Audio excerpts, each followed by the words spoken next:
अच्छे लोगों के साथ हमेशा बुरा क्यों होता है? वहीं जो लोग बुरे कर्म करते हैं और अज्ञान की राह पर होते हैं वो खुशहाल दिखते हैं। श्री कृष्ण ने इसका जवाब गीता में दिया है। श्री कृष्ण ने अर्जुन को जवाब देते हुए समझाई है, लोगों को उनके कर्मों का फल हमेशा मिलता है।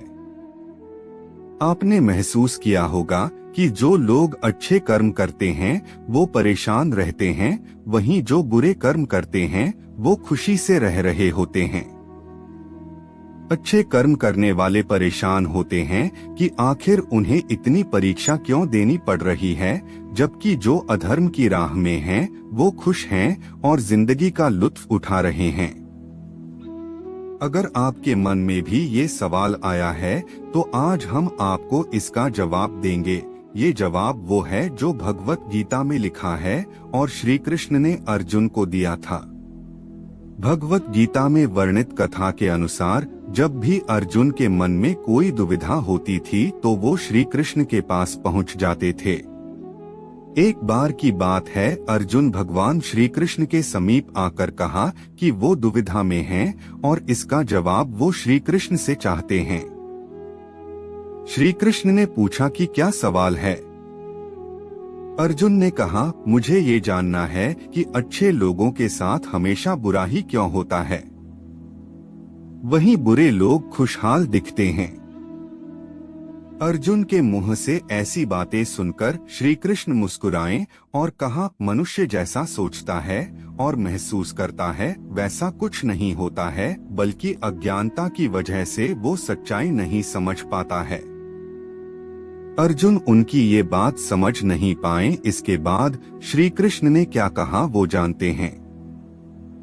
श्री कृष्ण ने अर्जुन से कहा, पार्थ मैं तुम्हें एक कथा सुनाता हूँ, उसे सुनकर तुम समझ जाओगे कि हर प्राणी को उसके कर्म के हिसाब से ही फल मिलता है। प्रकृति हर किसी को अपनी राह चुनने का मौका देती है।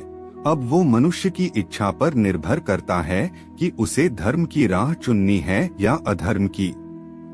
कथा शुरू करते हुए श्री कृष्ण ने कहा, एक नगर में दो पुरुष रहा करते थे। एक पुरुष व्यापारी था जिसके जीवन में धर्म की बहुत महत्ता थी। वो पूजा पाठ में यकीन रखता था। वो हर रोज मंदिर जाता था और दान धर्म भी करता था और हर रोज भगवान की पूजा करता था।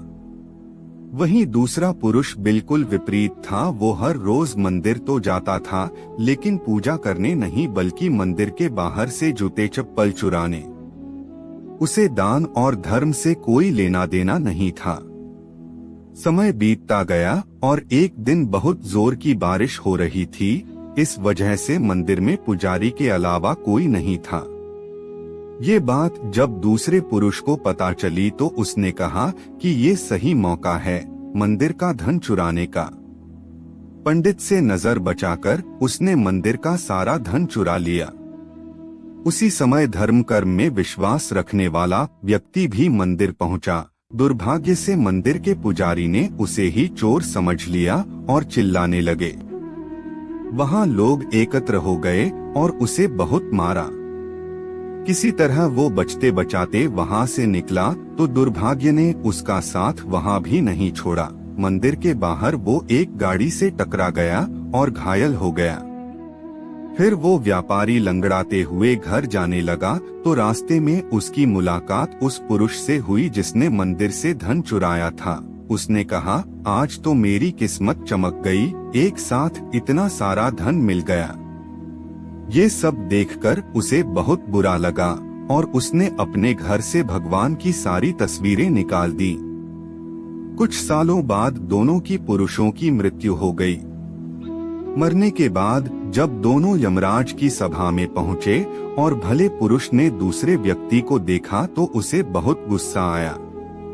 उसने क्रोधित होकर यमराज से पूछ ही लिया, मैं तो हमेशा अच्छे कर्म करता था, दान में विश्वास रखता था, उसके बदले जीवन भर मुझे अपमान और दर्द ही मिला और इस व्यक्ति को नोटों से भरी पोटली।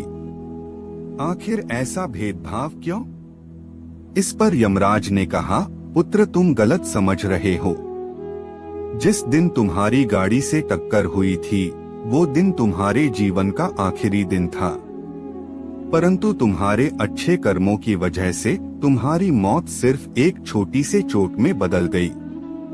तुम इस दुष्ट व्यक्ति के बारे में जानना चाहते हो। दरअसल इसके भाग्य में राजयोग था, मगर इसके कुकर्मों और अधर्म की वजह से वो सिर्फ एक छोटी सी धन की पोटली में बदल गया।